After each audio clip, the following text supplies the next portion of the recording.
Today, I'm gonna be talking about gatekeeping and being gatekept as a creative. And I want to start by telling you a story that happened about a decade ago. About a decade ago, I came across an artist that would become one of my favorite artists. At the time, they were just upcoming, they had already gotten some level of fame and um, fans. They had already gotten a fan base, a very strong fan base, but they were not all that mainstream, they were not all that popular. And I remember coming across their music and being so moved by it and so drawn to it. And I kept sharing it with my friends, I kept playing it, telling people about them, posting about them because I was so in love with their music. At the same time, I couldn't help but notice that there were some fans in the comment section that were like, oh my god, I love them so much. Um I hope they can stay my secret for a little longer. And that's basically gatekeeping. um it's just a natural thing that many of us have, where we think that when an artist becomes mainstream, when a creative becomes well known, that they lose their value, they lose their creativity, they lose what makes them special. And so many upcoming creatives, many beginners on the artist part find out that they are not as promoted as they should be by people who value their work. And I'm not saying this to be very, what's the word now? I'm not saying this to be entitled. I'm not saying that everyone who appreciates your art must talk about your art or share you, or anyone who appreciates what you bring to the table must share you or must take up the work of a promoter. I don't think so. But I think that it's something that a lot of creatives must be aware of, because even people that love you, even people that are your friends and family, might want to gatekeep you. And I do not think it means that they are bad people. I do not think it automatically means that they are bad people or they are selfish or they do not want you to grow. It's just a natural part of being human. We want to keep something special, and by keeping it special, we strangle it sometimes without knowing. And so that is something that we must be aware of when we start out on our creative part. You might have people who reach out to you and say, oh, I love your work, it has moved me and all that, and they do not share you, right? I've had people even tell me that they like how I write, but they don't want to share me because they do not think that um, their friends would resonate with what I write. And so it doesn't mean that they are bad people. It's just something that you must be aware of as an upcoming creative, or as someone who is taking on the creative's part or the creative's journey.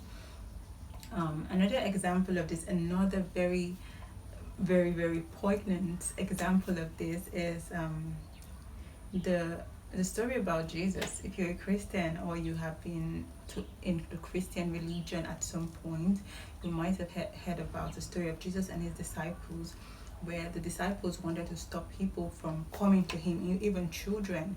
They tried to gatekeep him. There was a time where they went out to preach or went out to minister, and they came across another group that was not in the original 12, ministering and casting out demons in Jesus' name, and they tried to rebuke them. And when they told Jesus, Jesus was like, do not do that, okay? And so it's just, I do not think the disciples were trying to be horrible people, they were just being human.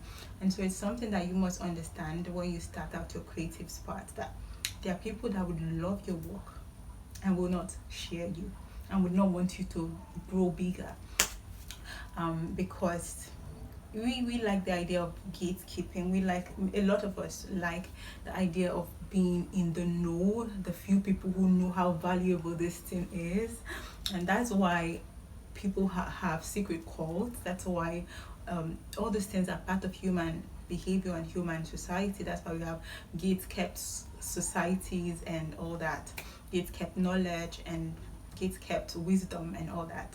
So what do you do as a creative? You understand that you might be very valuable, you might have so much to give, and yet initially the people who you think might push your work, might share your work, might tell people about you, wouldn't.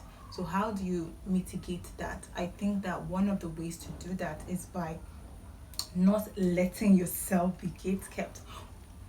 How do we do this? I think that we can draw from Jesus's example, where he knew that his message was supposed to be for all, and so he would take himself out of the main group, right, and dine with the outcasts, or the outcast of society. He was friends with the tax collectors, the sinners, and that was how the message spread.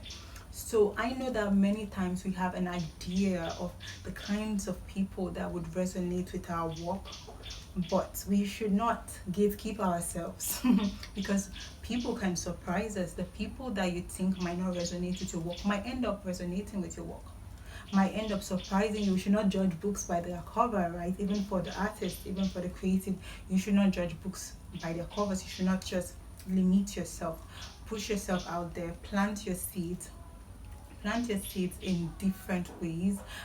Throw your seeds far and wide, and be open to being surprised by where it will land and grow. So what I mean is that, try different mediums of pushing your art out there. Try different mediums, even things that do not really come naturally to you, as long as it does not hurt you. Try them. For example, for me, I am a part of a book club, and at some point, my book club platformed my work, right? They read my book, one of my novellas, right? So that was one way that I got that book out there.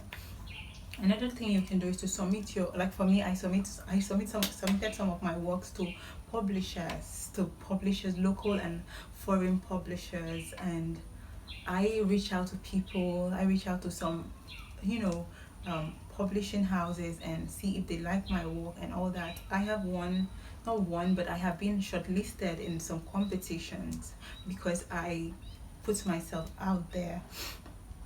So I do not have all the answers. I'm still trying to find my way, but it is something that I really wanted to share because it is something that a lot of creatives battle without even knowing that they battle it. Gatekeeping, they are being gatekept by themselves, by their core fans. And it is just something that you must be aware of, right? And so you must find ways to walk around it. You must find ways to grow beyond, what people see for you. If that is your calling, if you feel that that is your calling, you must find ways to grow beyond what people see for you. And so that is all that I have for this video. If you have liked it, please, if you have enjoyed it, if you found it useful, please like and subscribe, and I would see you in my next video.